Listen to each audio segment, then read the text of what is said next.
This hollow once belonged to the Murrells. 4 generations farmed it, buried their dead on it, and thought the deed was as solid as the stone wall behind me. In 1974, a speculator wanted the timber. Between July 8th and September 23, 1976, 12 men died during systematic campaign by Melville Murrell, who'd eliminated everyone responsible for stealing original land deed that documented families' ownership of 320 acres in Claiborne County, Tennessee, theft that had been conducted ostensibly during legitimate legal consultation, but that had escalated when attorney Robert Harrison had pocketed 1847 deed during meeting where Melville had sought advice about property tax dispute, creating situation where attorney's betrayal had stolen irreplaceable documentation that 5 generations of continuous family occupation had established as proof of. Ownership that county records destruction during 1920 courthouse fire had made essential for defending against challenges that development interests increasingly were filing against mountain properties whose valuable timber and mineral rights unclear titles made vulnerable to acquisition schemes.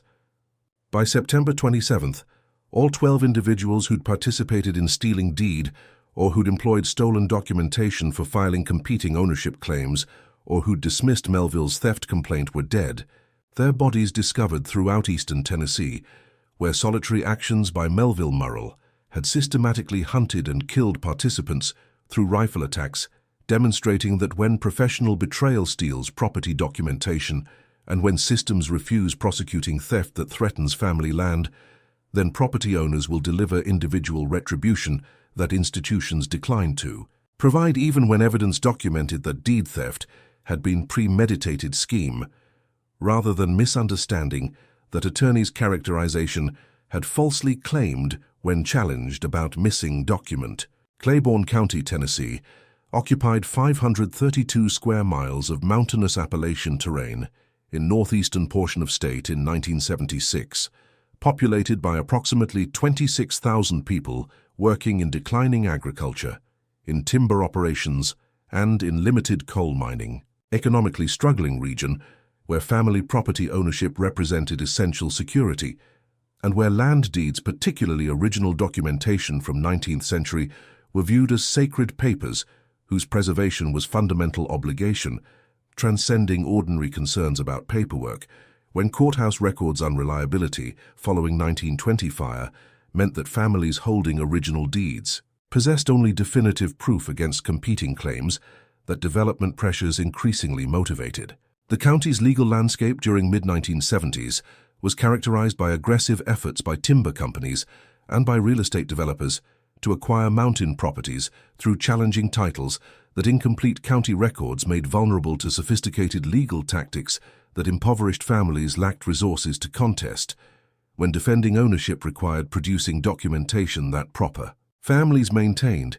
but that some had lost through fires or through carelessness, making properties susceptible to acquisition that exploitation rather than legitimate ownership disputes motivated. July 1976 meant midsummer in Tennessee mountains, where property tax assessment controversies were creating pressures on long-time owners whose land values had increased substantially as development interests had identified Appalachian timber and minerals as profitable resources. Month also marked period when aggressive legal firms were advertising services, helping property owners resolve tax disputes while actually employing such consultations as opportunities for identifying families holding valuable properties whose title vulnerabilities might enable acquisition through filing competing claims based on alleged superior documentation or through purchasing tax liens when owners couldn't pay assessments that inflated valuations had imposed. The specific targeting of families holding original 19th century deeds during this period reflected coordinated schemes where attorneys would steal such documentation during consultations and would then employ stolen deeds for establishing competing ownership claims that county clerks' cooperation would validate, through accepting fraudulent filings that proper verification would have prevented. Melville Murrell was mountain property owner, age 47, who held 320 acres that his great-great-grandfather had purchased in 1847 from original land grant holder,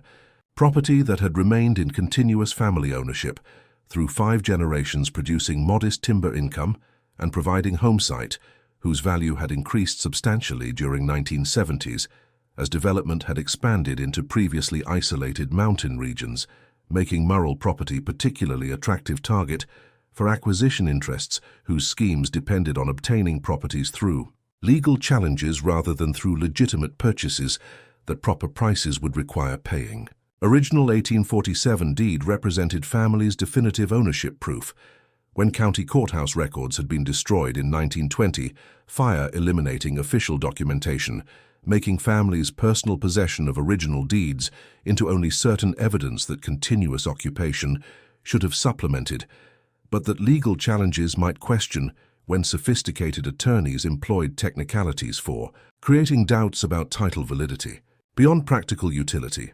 1847 deed represented Murrell family's heritage and represented continuity that 5 generations of stewardship had established, making property into ancestral land rather than mere real estate. Sacred documentation, whose preservation was fundamental obligation that each generation had fulfilled through maintaining deed in secure location and through ensuring that heirs understood documents' importance for protecting inheritance. That proper ownership required defending against any challenges that changing times might create. Melville's meticulous care of deed, keeping document in fireproof safe, avoiding unnecessary handling that might damage aging paper, ensuring that boundaries described in original text matched current occupation, demonstrated that ownership wasn't merely legal status, but was sacred trust whose fulfillment required protecting documentation that ancestors' labors had earned and that defending property obligated maintaining. Property tax dispute that had prompted Melville's consultation with attorney had originated in May 1976, when county assessment had dramatically increased property's valuation from $12,000 to $85,000, reflecting timber and mineral rights, whose development potential assessors had recognized creating tax burden that Melville's modest income from selective logging made difficult to afford, assessment that had been experienced as a tack on long-time ownership, when increases seemed designed to force sales rather than to reflect actual use values that subsistence forestry represented. Melville's decision to seek legal advice about contesting assessment had been motivated by understanding that protecting property required addressing tax burden that threatening foreclosure might eventually enable if proper challenges weren't filed. Consultation that had seemed prudent when attorney Robert Harrison had advertised expertise in property tax disputes and had offered free initial meetings for discussing options. Consultation with Harrison had occurred July 7, 1976, at attorney's office where Melville had brought 1847 deed for Harrison to examine. While discussing whether documentation supported challenging county's valuation methodology, meeting that had involved Harrison photographing deed ostensibly for case file preparation and handling original document extensively, while explaining legal strategies for contesting assessment. Harrison's request to retain deed temporarily for conducting title research that would strengthen challenge had been refused when Melville had insisted that original must remain in family possession, regardless of convenience that attorney's retention might provide. Refusal that had created tense moment when Harrison had argued that professional examination required temporary custody, but that Melville's insistence had ultimately caused attorney to return document concluding meeting with promise to contact Melville after reviewing photographed copy for determining viable strategies. Melville's discovery that deed had been stolen occurred July 8th morning, when opening safe to verify document security after previous day's consultation. Discovery that 1847 deed was missing created immediate panic, when understanding that without original documentation, families' ownership became vulnerable to challenges that sophisticated legal tactics might employ for questioning title, that county records couldn't verify following 1920 courthouse fire destruction. Melville's immediate suspicion focused on Harrison, given that consultation had been only occasion when deed had left safe recently. Recollection of attorney's insistence on temporary retention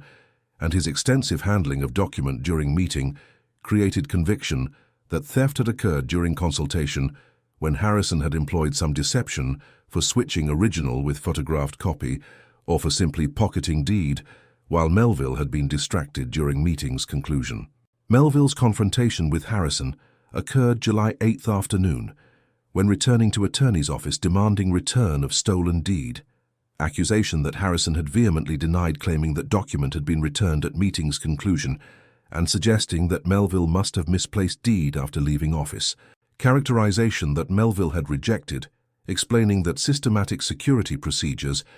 made misplacement impossible when deed's location had been verified before consultation, and when only Harrison had handled document, creating obvious conclusion that theft had occurred during meeting. Harrison's threat to contact law enforcement about harassment, unless Melville ceased accusations, had ended confrontation. Dismissal that had communicated that attorney felt secure that theft couldn't be proven when lack of witnesses meant that accusation depended on Melville's word against professionals' denial. Melville's formal complaint, filed with local sheriff on July 8th, had described deed theft during legal consultation, had explained that 1847 original represented only definitive ownership proof following courthouse fire destruction of official records, had requested that Harrison be investigated, and that stolen deed be recovered before attorney could employ document for fraudulent purposes. Sheriff David Mitchell had dismissed complaint, explaining that without witnesses or physical evidence proving theft had occurred, investigation couldn't proceed based solely on accusation that Harrison denied, that civil dispute between attorney and client should be resolved through professional ethics board rather than through criminal investigation. Characterization that had protected Harrison from prosecution while leaving Melville without legal remedy for recovering stolen documentation that family ownership required defending. Investigation into Harrison's legal practice revealed that deed theft wasn't an isolated incident, but represented systematic pattern where attorney had been stealing original property documents during consultations with mountain families and had been employing stolen deeds for filing competing ownership claims that fraudulent schemes would validate through corrupted county officials who'd accept. False documentation in exchange for payments. Coordinated operation that had affected at least 8 other families during previous 2 years, with combined property losses exceeding $2 million when successful challenges had forced sales or had enabled acquisition at fraction of true values. Pattern demonstrated that Harrison's advertising of expertise in property tax disputes had been deliberate strategy for identifying families holding valuable properties whose original deeds could be stolen during consultations, creating opportunities for filing competing claims that stolen documentation would support, making attorneys' practice into criminal enterprise rather than legitimate legal service. Melville Murrell's decision to systematically eliminate 12 individuals who'd participated in deed theft was individual determination made during solitary contemplation at family cemetery on July 8th evening. Same day sheriff had dismissed complaint. Decision represented property defense framed within understanding that protecting ancestral land was fundamental obligation and that failing to hold accountable those who stole documentation threatening ownership was unforgivable betrayal, that proper stewardship demanded correcting through eliminating everyone whose participation in theft or whose employment of stolen deed had endangered property that 5 generations had defended. Planning involved identifying who'd participated in stealing deed or who'd filed competing claims using stolen documentation, determining where targets could be isolated, allowing rifle attacks from distance, preparing Winchester Model 70 bolt-action rifle in .30 Hauser 06 caliber that Melville had owned for hunting, and that long-range precision would make effective for conducting systematic campaign that marksmanship skills would enable executing. Method of distant rifle attacks had been chosen because Melville possessed exceptional shooting abilities developed through lifetime of hunting, where accurate long-range shots had been essential for obtaining game that mountainous terrain required engaging at distances exceeding what most hunters attempted. Because systematic elimination from concealed positions would avoid confrontations, that legal systems' protection of participants made dangerous when authorities might intervene defending perpetrators rather than prosecuting theft. Because rifle campaign would demonstrate that stealing property documentation created enemy whose capabilities thieves had underestimated when assuming that mountain property owner posed no threat to organized criminal enterprise, that attorney's professional status had made appear legitimate. The systematic elimination began July 8th evening, just hours after sheriff dismissed complaint, when attorney Robert Harrison, who'd stolen deed, was found dead at his residence, killed by single rifle shot fired from approximately 400 yards distance that had struck Harrison through window as attorney had been working at desk. Shooting that investigation would determine had demonstrated exceptional marksmanship, making immediately clear that perpetrator possessed hunting expertise rather than being amateur violence. Harrison's death created alarm throughout legal community when distant precision shooting suggested calculated assassination rather than spontaneous violence. Realization that would become clear as additional deaths occurred following same pattern, indicating that property owner whose deed had been stolen was systematically eliminating everyone connected to theft. 3 individuals who'd filed competing ownership claims using stolen Murrell deed died July 10th, 12th, and 14th from similar distant rifle attacks while at properties or while traveling alone. Killings that confirmed pattern when investigation recognized that all victims had been involved in fraudulent schemes employing stolen documentation for challenging legitimate owners' titles. And that perpetrator was targeting specific participants rather than attacking random individuals. Real estate developer Marcus Webb, who'd coordinated acquisition scheme, died July 16th from rifle shot while inspecting property that fraudulent claim had recently acquired.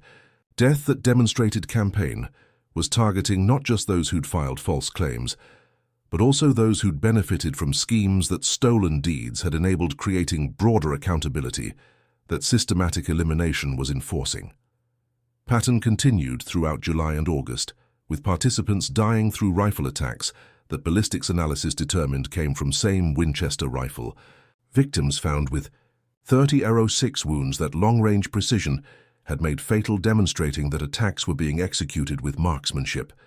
that decades of mountain hunting had developed, making perpetrator formidable adversary whose capabilities organized criminals had catastrophically underestimated when assuming that stealing documentation from impoverished property owner wouldn't create dangerous opposition. Most disturbing aspect of campaign was targeting of county clerk who'd accepted fraudulent filings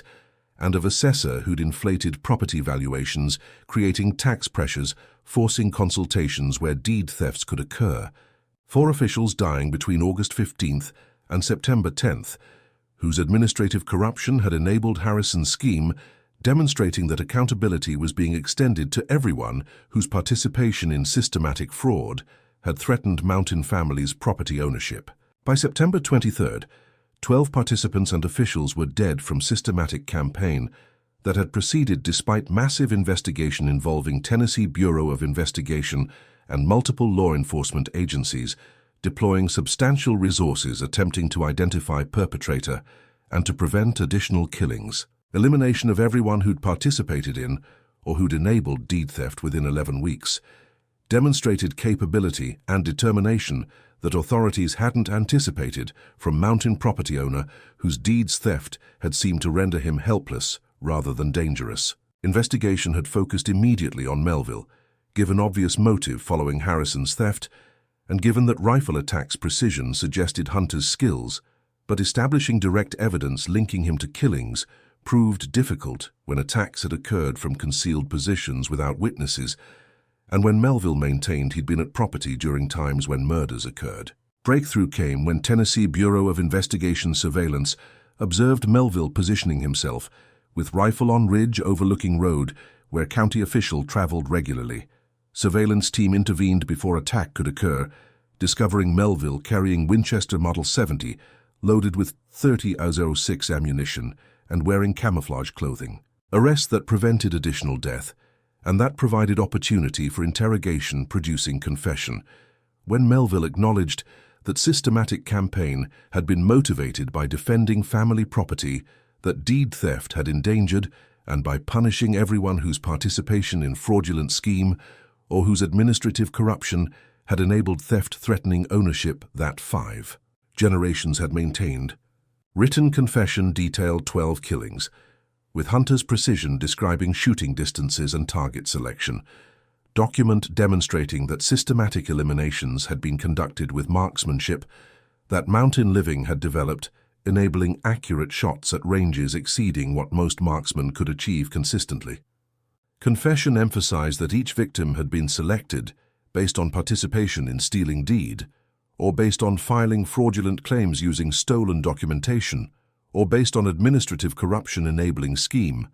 That campaign had been understood as property defense, rather than as revenge when protecting ancestral land, was fundamental obligation that theft had attacked requiring response, that proper stewardship demanded delivering through eliminating threats. Most remarkable aspect of confession was property defense framework Melville had employed, justifying violence. Written account explaining that 1847 deed represented 5 generations of family stewardship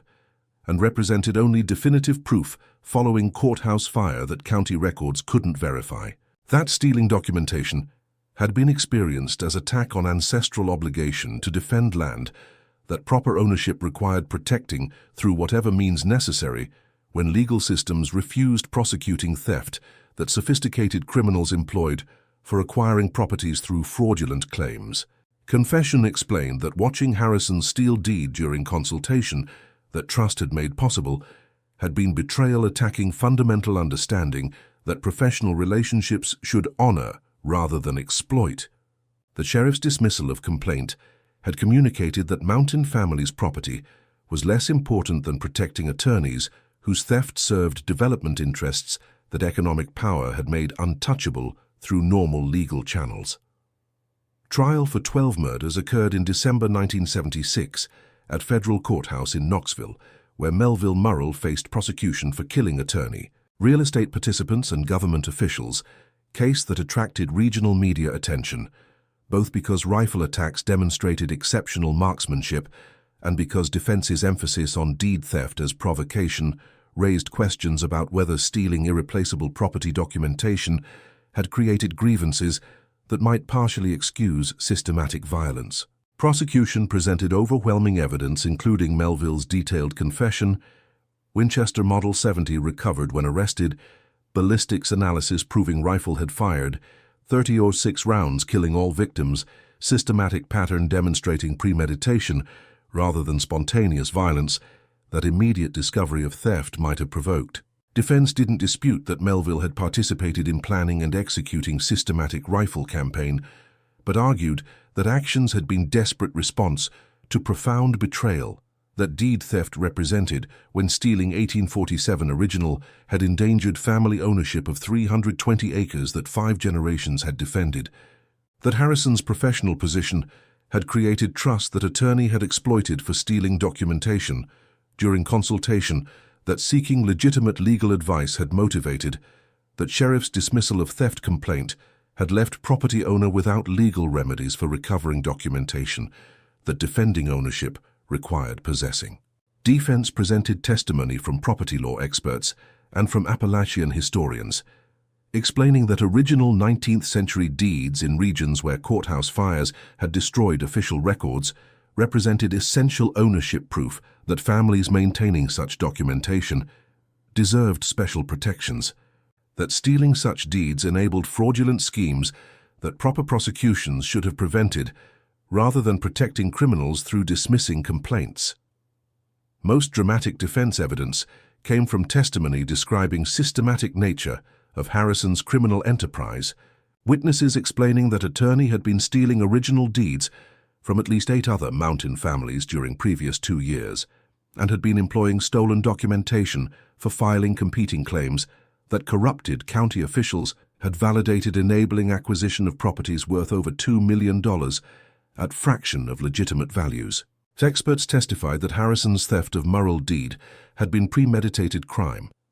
where consultation about property tax dispute had been pretext for identifying family holding valuable property whose original documentation could be stolen, creating opportunity for filing fraudulent claim that would force either expensive legal defense that impoverished family couldn't afford or would enable. Acquisition through default, when owners couldn't produce documentation that theft had eliminated. Testimony emphasized that county officials' corruption had enabled Harrison's scheme through accepting fraudulent filings without proper verification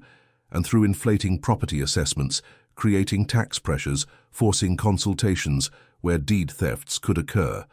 That systematic nature of enterprise affecting multiple families demonstrated institutional failures, where professional criminals had operated openly because economic interests had protected perpetrators whose schemes served development objectives that political connections had made untouchable. Defense presented affidavits from families who'd lost properties through similar schemes, confirming that Harrison's pattern had been known throughout community, and that law enforcement's refusal to investigate had created widespread understanding that legal remedies were unavailable when authorities protected criminals rather than prosecuting theft threatening mountain families' ancestral lands. But prosecution emphasized that regardless of deed theft's seriousness and regardless of Harrison's criminal enterprise affecting multiple families, systematic assassination of 12 individuals through long-range rifle attacks constituted murder that criminal law prohibited and that couldn't be justified through claiming property defense or through arguing that deed theft excused coordinated violence. Prosecutors noted that victims had included 4 county officials whose participation had been administrative corruption rather than direct theft, that killing 12 people for one deed's theft represented excessive response even when acknowledging that documentation had been irreplaceable, and that Harrison's scheme had threatened legitimate ownership that 5 generations had maintained. Jury deliberated 17 days before returning guilty verdicts on all 12 murder counts. Long jury deliberation reflected complexity evaluating mountain property owner whose exceptional marksmanship had enabled violence that deed theft had motivated, deliberations that required assessing whether each killing had been proven beyond reasonable doubt, while also grappling with questions about whether stealing irreplaceable documentation had created provocations that might partially excuse systematic campaign. Jurors explained afterward that they'd been deeply sympathetic to Melville's property defense and had been disturbed by evidence that Harrison's criminal enterprise had operated openly affecting multiple families, but that rifle attack's systematic nature and inclusion of officials whose involvement had been administrative required convictions necessary when overwhelming evidence proved deliberate murders rather than spontaneous violence that immediate theft discovery might have provoked. Judge sentenced Melville to life imprisonment without parole on multiple counts to be served consecutively, effective life sentence acknowledging severity of killing 12 people, while noting that deed theft and law enforcement's dismissal of complaint created mitigation that death penalty consideration had rejected. Sentencing created controversies when property rights advocates argued punishment was excessive, given Harrison's criminal enterprise, while law enforcement organizations maintained that systematic murder deserved unqualified condemnation, regardless of whether deed theft had motivated violence. Melville Murrell died in federal prison in 2018 at age 89 from natural causes, having served 42 years, had maintained throughout imprisonment that deed theft had justified eliminating everyone involved, that defending ancestral property was fundamental obligation, that legal systems' failure to prosecute theft had required addressing through individual action that prison couldn't make him regret. Melville had refused requests for clemency, explaining that acknowledging wrongdoing would dishonor ancestors whose stewardship had defended property through 5 generations, and would suggest that allowing theft of documentation threatening ownership was acceptable when actually proper defense had required employing violence that betrayal demanded. Solitary prisoner, whose reputation as skilled marksman had made him respected figure among inmates who viewed him as property owner who defended land against sophisticated criminals. The late 20th and early 21st centuries brought renewed attention to Murrell case when investigative journalist Patricia Morrison obtained county records and legal files. Research revealed that Harrison had been operating systematic criminal enterprise where attorney had been stealing original property deeds from mountain families during consultations and had been coordinating with real estate developers and with corrupted county officials for filing competing ownership claims,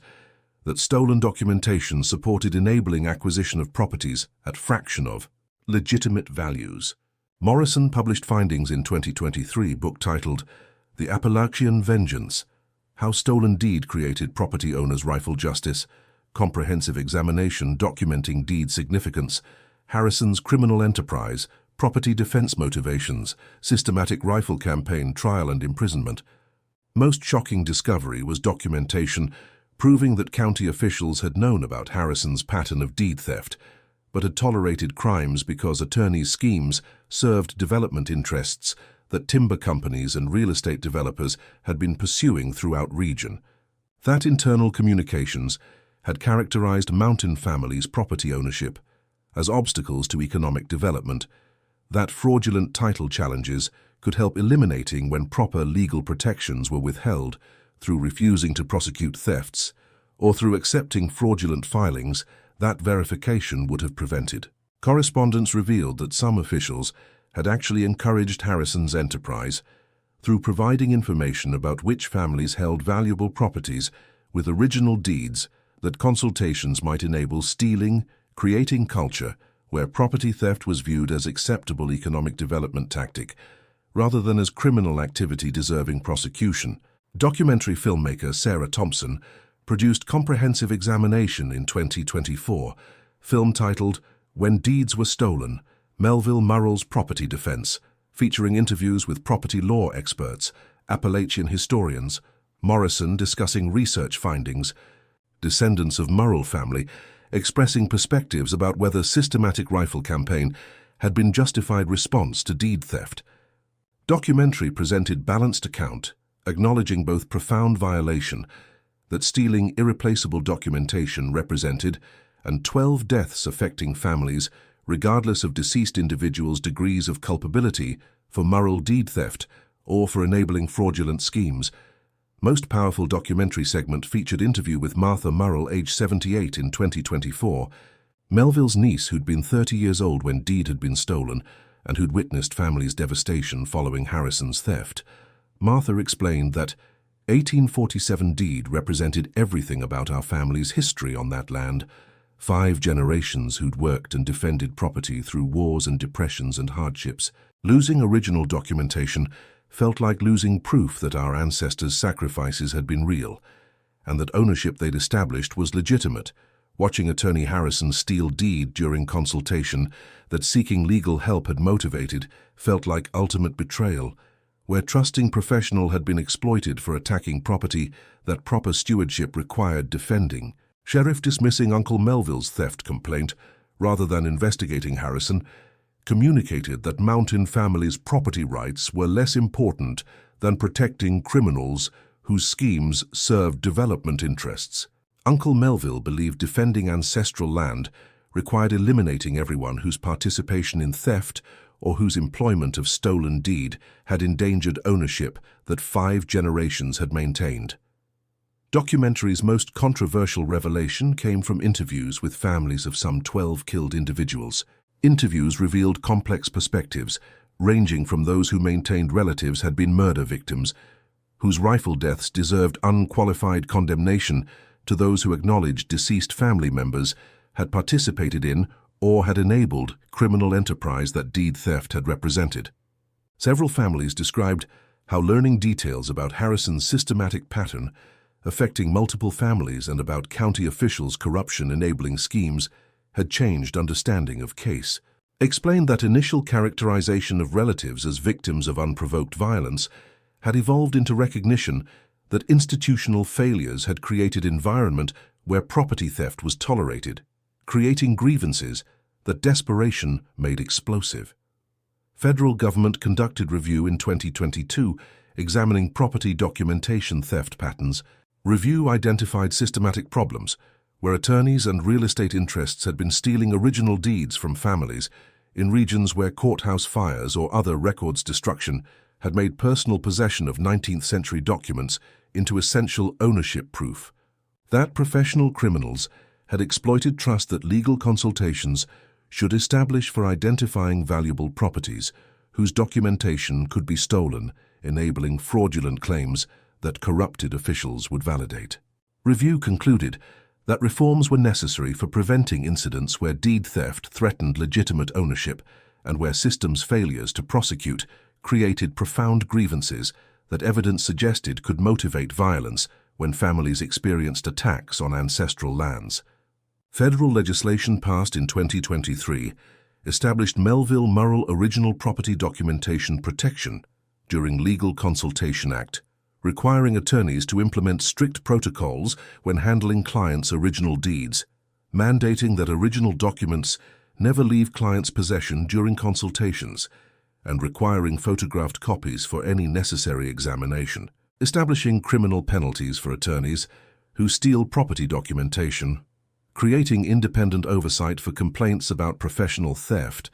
mandating prosecution when evidence demonstrates systematic patterns affecting multiple families. Legislation was named for Melville, recognizing that his case had exposed institutional failures where professional criminals had operated openly because legal systems had protected perpetrators rather than prosecuting theft that proper accountability would have addressed through criminal charges rather than through forcing desperate property owners to employ violence defending ancestral lands. Historical marker installed at Murrell property, where family had defended land for 5 generations, reflected balanced approach. Melville Murrell, 1976, systematically killed 12 individuals following theft of family's 1847 land deed during legal consultation.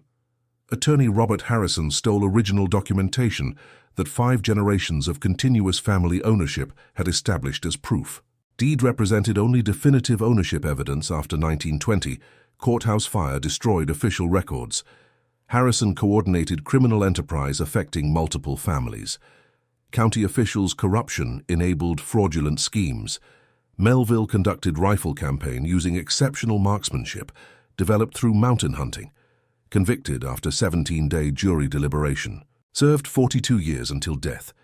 Case prompted federal reforms including Melville Murrell Original Property Documentation Protection Act. This site reminds us that property documentation deserves protection, that professional betrayal creates profound grievances, that ancestral land requires defending. By 2024, Murrell case remained most studied example, examining intersection of property rights and professional ethics during legal consultations. Case studied in attorney training about respecting original documentation and about understanding that 19th century deeds in regions where courthouse records had been destroyed represented irreplaceable ownership proof that special protections required safeguarding through strict handling protocols, preventing theft that systematic crimes had demonstrated as risk. Modern property rights and Appalachian advocacy movements invoke Melville Murrell as symbol of resistance to professional criminals whose schemes threatened mountain families' ancestral lands, argue that systematic rifle campaign, while legally unjustifiable, represented desperate assertion that property documentation couldn't be stolen by attorneys exploiting trust that legal consultations should establish. Comparative analysis examining Murrell's 12 victims revealed complex picture, where attorney Harrison had stolen deed and had coordinated criminal enterprise making him primary target, whose death no one disputed was intentional focus of campaign. 3 individuals who'd filed competing ownership claims using stolen Murrell deed had directly employed fraudulent documentation, creating responsibility that rifle attacks had treated as warranting death. Real estate developer Webb had benefited from schemes that multiple deed thefts had enabled. 4 county officials had provided administrative corruption, accepting fraudulent filings and inflating assessments, creating pressures forcing consultations where thefts could occur. Remaining victim had been Harrison's legal partner, whose involvement investigation had documented as participating in criminal enterprise. This distribution raised questions about whether killing 4 officials whose corruption had been administrative and 1 legal partner whose participation had been secondary represented excessive response, even when acknowledging that deed theft had endangered legitimate ownership that 5 generations had defended. Modern scholarship examining Murrell case within broader context of property rights conflicts has revealed that deed theft represented pattern during 1970s-1980s, when development pressures throughout Appalachian regions had motivated aggressive acquisition schemes targeting families whose properties held valuable timber and mineral rights that fraudulent title challenges could help obtaining when. Sophisticated legal tactics exploited incomplete county records that fires or poor maintenance had created. Comprehensive analyses examining this period have documented hundreds of incidents where mountain families had lost properties through deed thefts or through competing claims that stolen documentation had supported, that attorneys and real estate interests had systematically targeted families holding original 19th century deeds, whose theft would enable filing challenges that corrupted officials would validate, forcing expensive legal defenses that impoverished owners couldn't afford. What distinguished Murrell case from other property conflicts was a combination of deed being stolen during consultation, that seeking legitimate legal advice had motivated creating betrayal where professional trust had been exploited, documentation being 1847 original, representing only definitive proof following 1920 courthouse fire making theft into attack on fundamental ownership evidence, systematic rifle campaign being conducted with exceptional marksmanship that 400-yard shots demonstrated as mountain hunting expertise, targeting including 4 county officials whose administrative corruption had enabled Harrison's enterprise, expanding accountability beyond direct perpetrators, life imprisonment spanning 42 years, making case among final pre-2020 deaths in custody for property defense violence, trial raising unprecedented questions about whether deed theft threatening ancestral land could ever partially excuse systematic murder that long-range precision had enabled. By 2024, 48 years after rifle campaign and 6 years after Melville's death in prison, descendants of some 12 killed individuals had established dialogue with Murrell family members. Efforts that had been initiated by Jennifer Harrison, age 51, whose grandfather attorney Robert Harrison had stolen deed and had coordinated criminal enterprise. Jennifer had contacted Murrell family, explaining that understanding property significance was necessary for her family to achieve closure about grandfather's crimes and about whether his death had been consequence-deserving sympathy or had been accountability that theft required accepting. Dialogue had expanded to include other families on both sides, had resulted in joint memorial services where participants acknowledged complexity, that simple narratives condemning systematic rifle attacks or defending property violence couldn't adequately capture. Reconciliation efforts had been controversial within both communities. Some victims' families maintained that dialogue with family whose member had murdered relatives was inappropriate regardless of deed theft context, argued that focus should remain on 12 deaths rather than on documentation theft that had motivated coordinated violence. Similarly, some Murrell family members opposed reconciliation, explaining that Melville had died in prison defending ancestral property, and that acknowledging wrongdoing would dishonor his memory and would suggest that deed theft had been acceptable when actually proper stewardship had required defending ownership through violence that betrayal demanded. The participants in dialogue process emphasized that acknowledging all victims, including Melville, who died in prison, and 12 people whose deaths had affected families, was necessary for honest examination of how deed theft and institutional failures had combined, creating tragedy affecting multiple generations. Jennifer Harrison's reconciliation work had been motivated partly by discovering through Morrison's research that her grandfather had systematically stolen deeds from at least 8 other families during 2-year criminal enterprise affecting properties worth over $2 million, that Harrison's scheme had been known throughout community, but had been tolerated because development interests had protected attorney whose theft served economic objectives that political connections had made untouchable, revelation that had created questions about whether grandfather had been isolated criminal or had represented broader institutional culture where property theft was acceptable when serving development goals. Jennifer's conversations with Murrell family members had revealed that deed theft, while triggering immediate violence, had occurred within context of systematic property rights violations that mountain families had experienced as coordinated attacks on ancestral lands that legal systems had refused protecting through prosecuting theft or through preventing fraudulent claims that corrupted officials. Validated. This broader context had become important in reconciliation dialogues because it explained why Murrell violence had been so systematic and had included county officials whose administrative corruption had enabled Harrison's enterprise, helped participants understand that while rifle campaign couldn't be legally justified,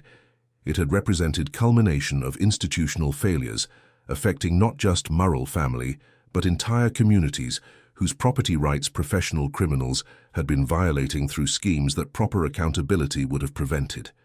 Understanding that deed theft had been experienced not as isolated crime,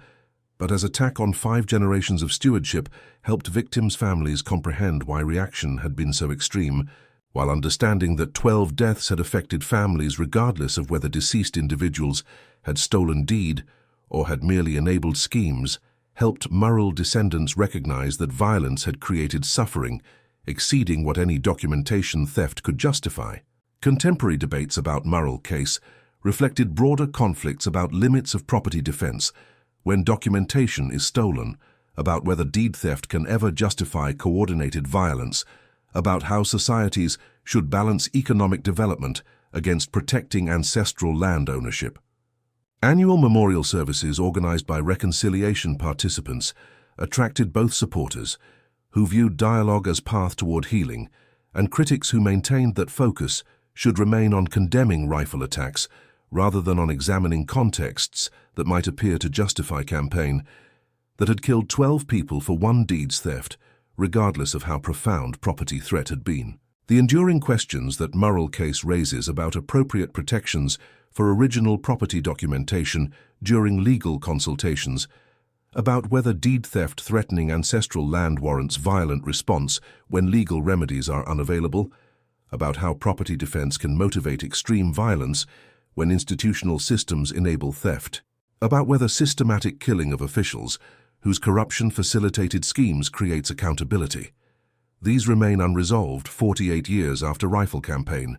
continue shaping debates about property protections, about preventing professional theft, about limits of justifiable violence defending ancestral lands. Annual memorial gatherings demonstrate that time alone doesn't resolve fundamental disagreements about moral responsibility when institutions enable property theft and when owners respond through systematic violence claiming stewardship required defending. That honest examination requires acknowledging both legitimate grievances about deed theft and 12 deaths affecting families, regardless of victims' degrees of participation in scheme. Modern property rights advocacy movements invoke Murrell case when advocating for stronger protections against deed theft during legal consultations, argue that current laws inadequately prevent attorneys from stealing original documentation or inadequately prosecute professional criminals whose schemes threaten legitimate ownership, that Melville Murrell Original Property Documentation Protection Act, while important, represents minimum standards that should be expanded to include presumptions against allowing original deeds to leave clients' possession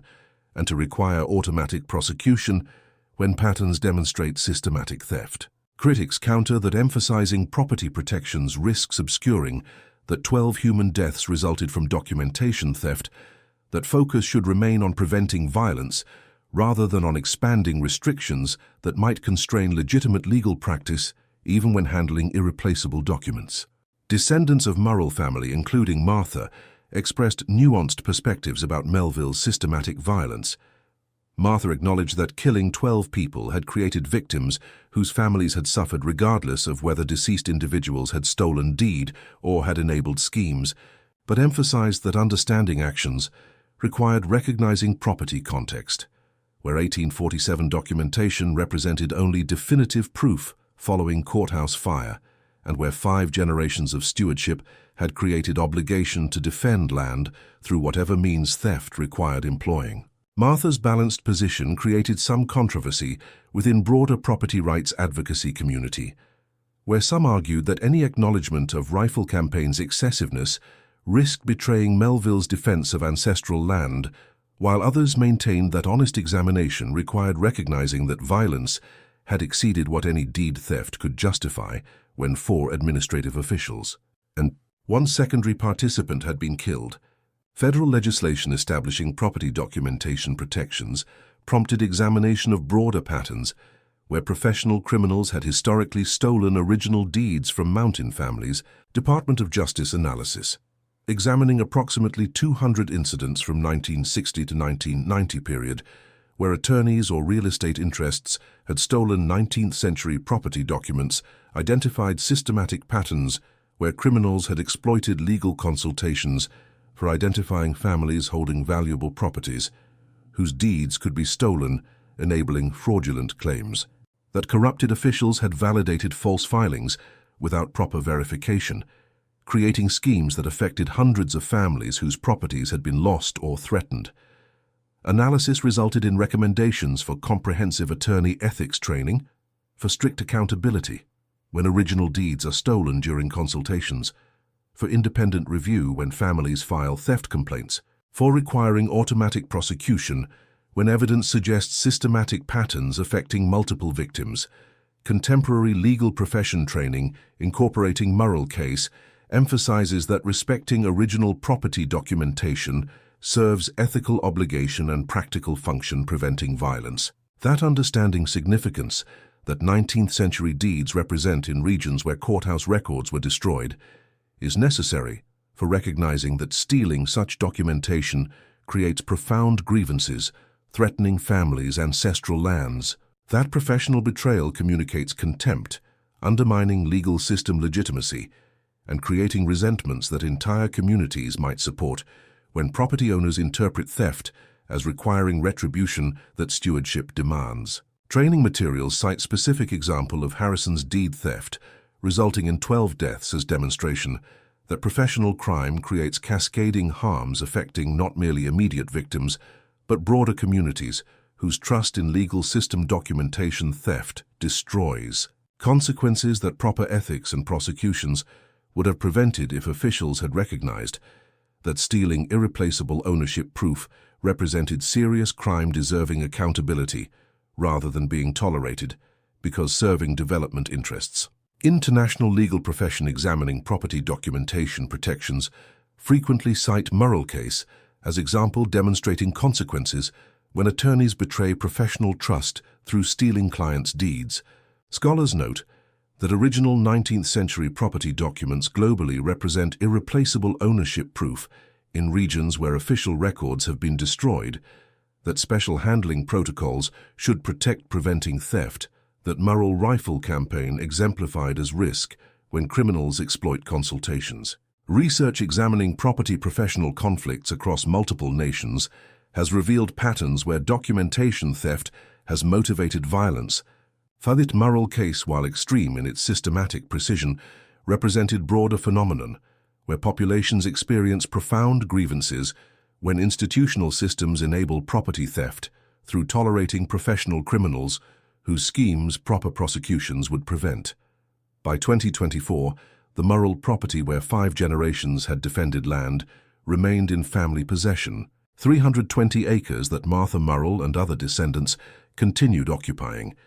demonstrating that systematic rifle campaign, while creating tragedy, had succeeded in protecting ancestral land when preventing Harrison's fraudulent claim from proceeding, had maintained ownership that deed theft had threatened eliminating. Property's continued family occupation represented validation that violence, while legally unjustifiable,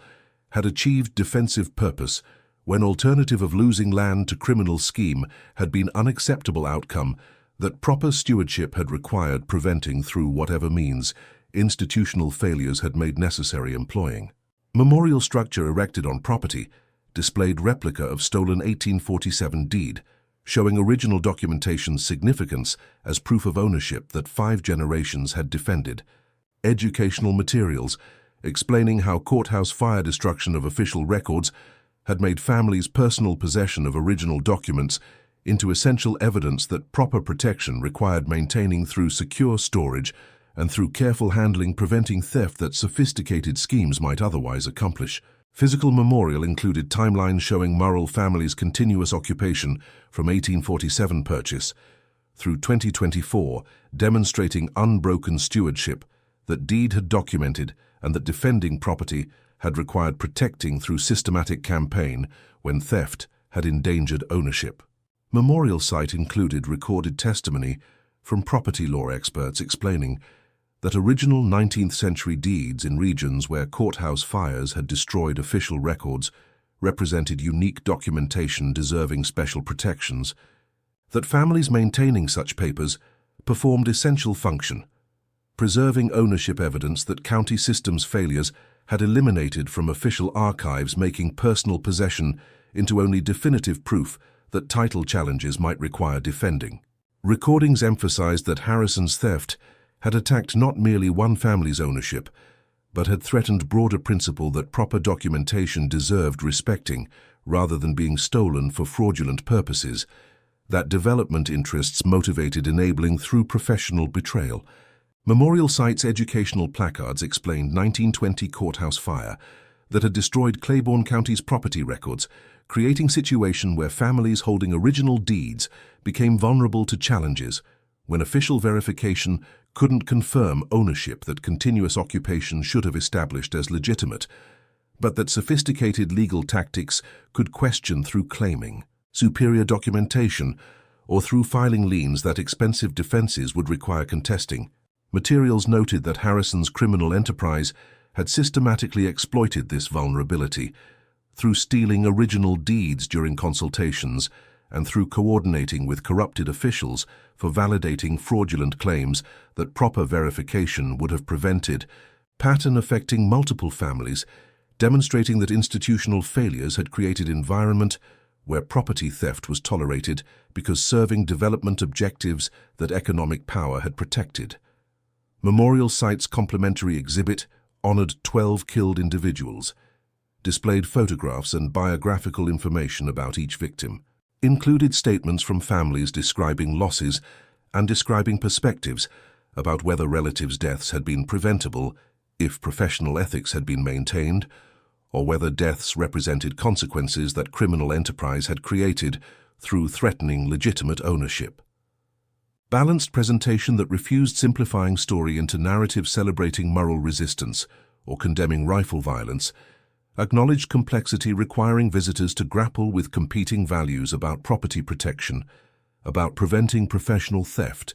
about limits of violence defending ancestral lands. The 1847 deed's specific significance extended beyond simple ownership documentation. When examining what document represented for Murrell family original paper that great-great-grandfather had obtained when purchasing property from land grant holder who'd received acreage through federal distribution program compensating Revolutionary War veterans, transaction that had transferred ownership establishing Murrell family as legitimate purchasers, whose continuous occupation through 5 generations had maintained title that proper stewardship required defending. Deeds' formal language describing property boundaries and recording purchase price and containing signatures of original parties had created legal documentation that subsequent generations had preserved, understanding that protecting paper was essential obligation, ensuring that ownership could be defended against any challenges that changing times might create. Beyond legal text, deed represented connection to ancestors whose labors had established family on land and whose sacrifices had maintained ownership through Civil War disruptions and through economic depressions and through various hardships that mountain living had imposed, creating heritage, that proper respect required honoring through continuing stewardship, that deed documented. Melville's grandfather had instructed him as young boy about deed's importance and about obligation each generation held for protecting documentation that ancestors had preserved. Education that had created understanding that defending paper was sacred duty, transcending ordinary concerns about paperwork when actually document represented 5 generations of commitment that betraying through losing deed would dishonor everyone who'd worked and defended property. Harrison's theft of deed during July 7th consultation had violated trust that Melville's decision to seek legal advice had established. Attorney's professional position and his advertising of expertise in property matters had created reasonable expectation that consultation would be confidential and honorable, when actually Harrison had been evaluating whether Murrell property was valuable enough to target for criminal scheme, and whether family held original documentation that theft could enable employing for fraudulent claim. Harrison's extensive handling of deed during meeting, ostensibly for photographing document for case file, had provided opportunity for executing theft, moment when Melville had been momentarily distracted. Discussing legal strategies had allowed attorney to pocket original while returning photographed copy. That quick substitution had prevented immediate detection, creating situation where theft wasn't discovered until following morning when Melville had opened safe verifying document security. discovery that deed was missing had created immediate panic, when understanding that without original documentation, families' ownership became vulnerable to exactly type of challenge that Harrison's criminal enterprise specialized in filing. Recognition that theft had been deliberate first step in scheme that would proceed through attorney filing competing claim, using stolen deed as supposed superior documentation that corrupted county officials would validate, forcing either expensive legal defense or enabling acquisition through default. When Murrell family couldn't produce original, that theft had eliminated. Sheriff Mitchell's dismissal of theft complaint had confirmed that legal remedies were unavailable, when authorities protected professional criminals rather than prosecuting theft. Realization that had created understanding that defending property would require individual action that systematic campaign had delivered, through eliminating everyone connected to scheme. The 12 victims' varying degrees of culpability for Murrell deed theft created moral complexities that trial and subsequent analyses had grappled with examining. Attorney Harrison's stealing of deed and coordination of criminal enterprise had made him unambiguously primary perpetrator, whose death represented direct accountability for theft that scheme had initiated. 3 individuals who'd filed competing ownership claims using stolen Murrell deed had been active participants whose fraudulent filings had directly threatened property, creating clear connection between their actions and rifle attacks that accountability had delivered. Real estate developer. Webb's coordination of acquisition schemes affecting multiple families had established broader criminal enterprise that Harrison's deed thefts had served, making Webb's death into accountability for systematic pattern rather than merely for Murrell-specific theft.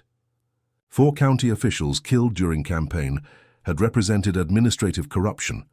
that had enabled Harrison's enterprise through accepting fraudulent filings without proper verification,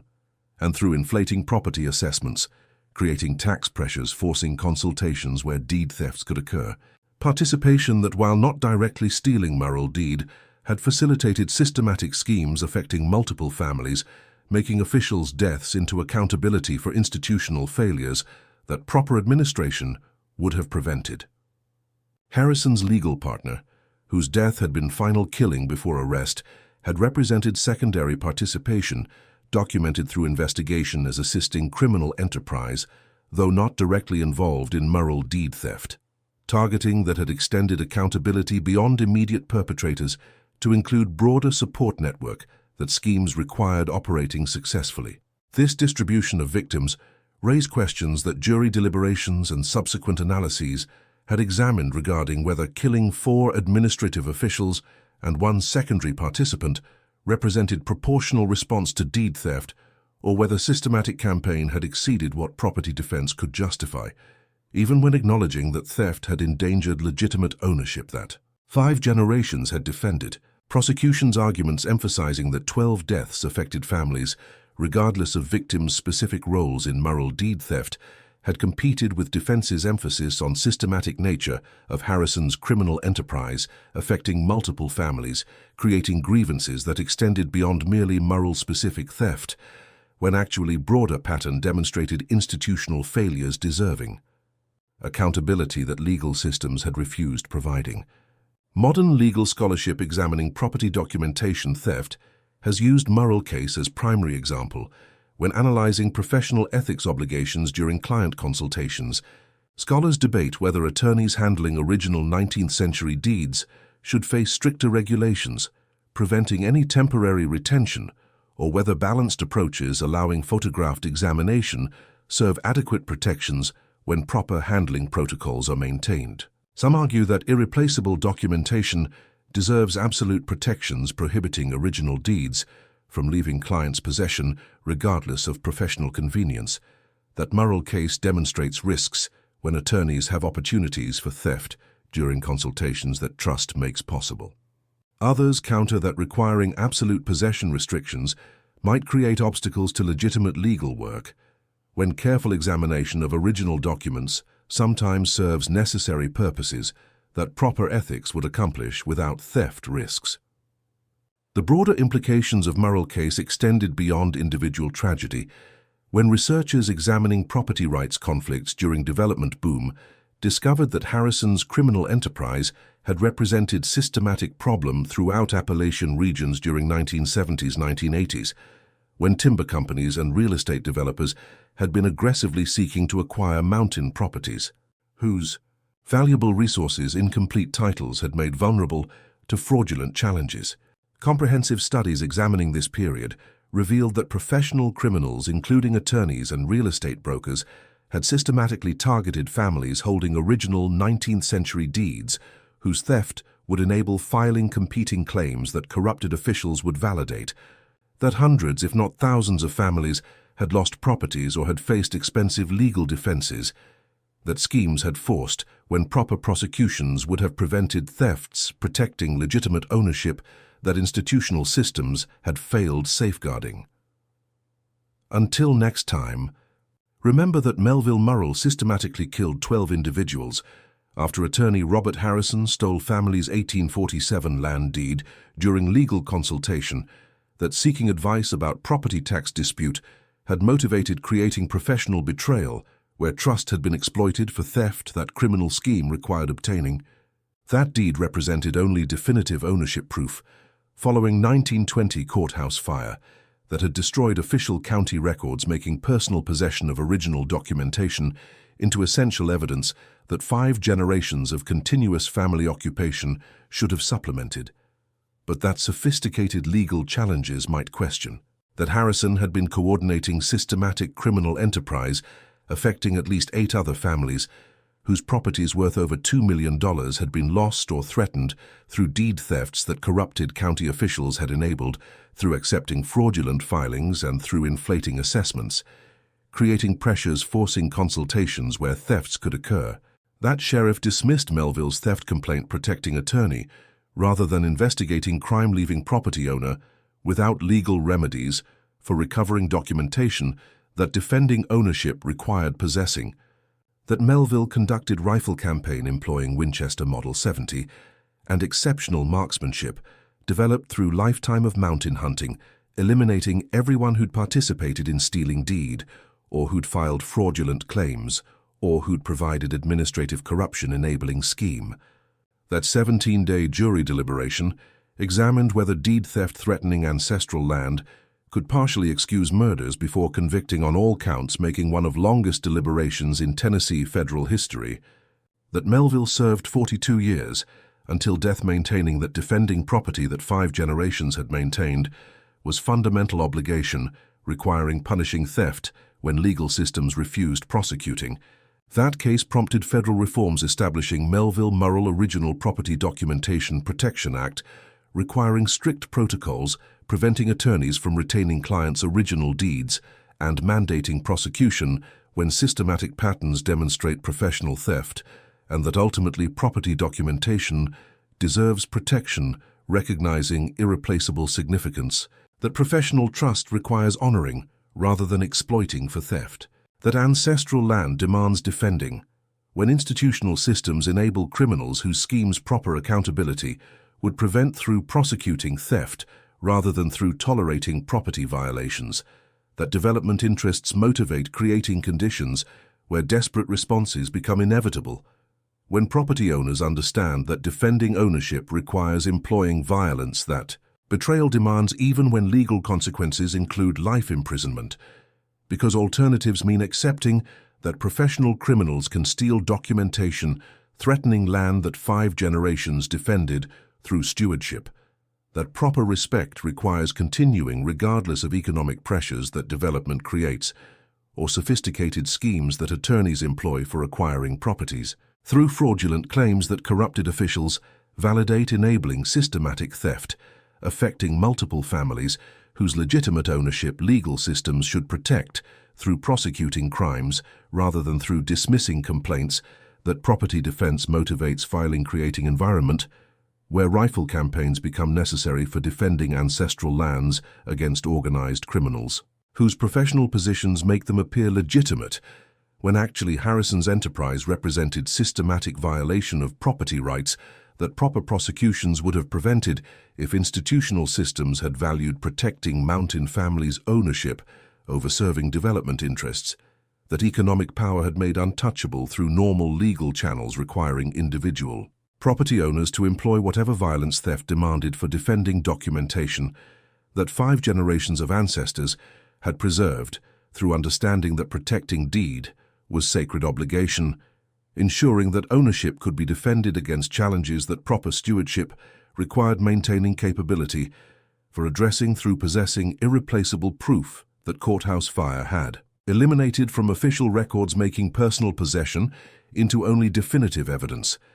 that title defense might require producing when sophisticated legal tactics questioned ownership, that continuous occupation should have established as legitimate, but that incomplete county systems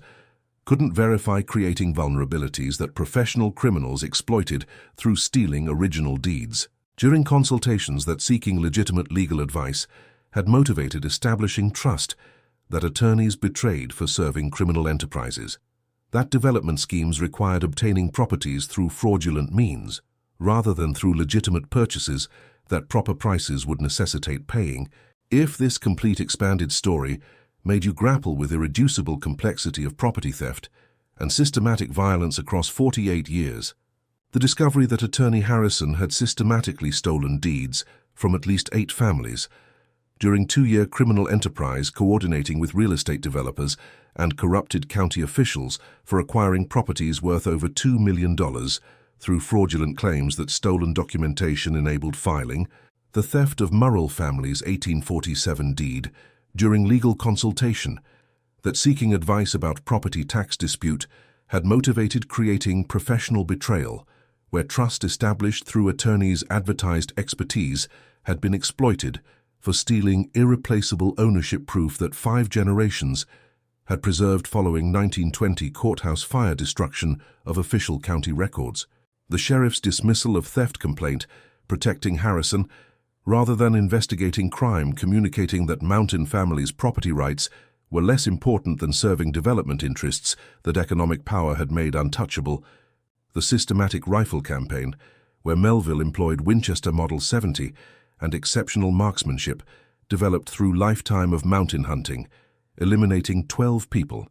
including 3 who'd filed fraudulent claims using stolen deed, and 4 county officials whose administrative corruption had enabled scheme, and Harrison's legal partner, whose secondary participation had supported enterprise.